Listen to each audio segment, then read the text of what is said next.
In those days when all lovers of comfortable and dynamic driving went to 34 and 124, had fun and were firmly convinced of one thing: if these cars are good, then the new models will be even better. Design. I haven't heard any heated arguments about him. Not then, and certainly not now. And this is not the merit of BMW at all. Thanks to Mercedes. There was really a shock there. All the owners of 124 saw 210 for the first time and got lost altogether. BMW owners didn't just clap their hands and admire the clean lines of the car, they just crossed themselves and thanked BMW for at least not bulging the headlights. There is nothing repulsive in its form, just a sedan. If it were not for the nostrils, then you would not immediately understand that the car is a BMW that replaced the E34. A normal, slightly plump, cute piggy in places. Doors, hood and trunk. Open and close all this on 34 and 32 and compare with E39. The hood gently and silently flows forward, and closes with an incredibly pleasant effort and a musical click, like in a Ferrari in 911. A perfectly tuned trunk mechanism that makes its lid simply weightless and virtually silent closing. Opening and slamming the door lightly, you immediately understand what we are paying money for.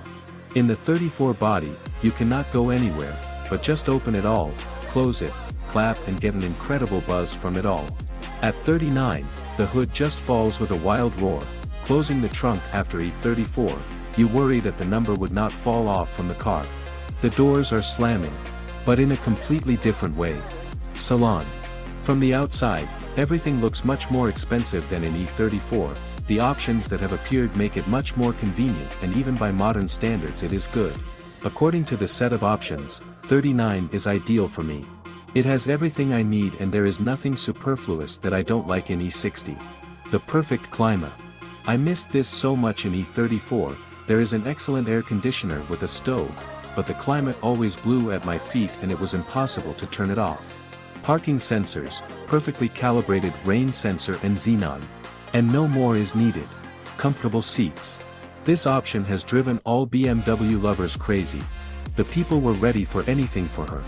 These seats first appeared on 39 and 38 and break their backs in front of you right up to the present day. Some of the best seats in the history of mankind. A lot of adjustments for any figure. A block of glass collectors and mirrors. It still pisses me off. Why did all this have to be done? Who were they bothering? At 34, these blocks were in an ideal place and the hand itself found them by touch, even at night, even at a speed of 200. It was just stupidly comfortable, ergonomic and safe. Now they are all in a heap and on the left. In order to lower the window, you have to look at the block. On the move. Will anyone understand me? That's where there was a real shock and just a sea of disappointments. There's a reason all this fat is in the design. No, all the driving qualities of the BMW seem to be. But they became 2 times less. The most important disadvantage is that the car after 535 E34 categorically did not want to go in a slip. No, she slid of course. First you look for the anti-slip system button, wait until she turns everything off and then persuade the car to do it. After 535, it looked exactly like this. In all its manifestations, the car has become somewhat lazy and a little clumsy. Motors. Of course, no one will replace the 535 engine, but the 39 body was the last 5 with which the choice of engines did not stand, especially restyling. Even the 520 on the handle gave a lot of positive emotions. My choice is the most optimal price quality is 530 gasoline or better diesel, but there were few of them. A chic version of the 540. I did not weigh the motors on 34 and 39, this opinion is subjective, but the 530 and 535 are felt with lighter muzzles and slightly more accordion, and this is especially noticeable on the 630 and 650 E63.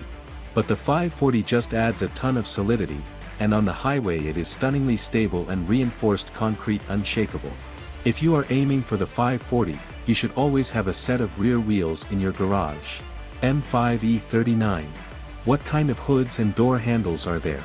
I don't care about all this if you got into the M5. Drive and life. This is the best of the best, capable of even eclipsing the E34 M5. This is the best M5 and one of the best BMWs. One of the best sports cars for every day. Everyone your wife, children and even your grandmother will be delighted, and the highs will not let you go even for a second. It can be any. White, fluffy, black and shaggy. Always, everywhere and in any nomination, this is a car with a huge letter. Only now you always need to keep 2 sets of rear wheels in the garage. And that's it for today, and next time there will be a short story about the legendary E38 or maybe E60.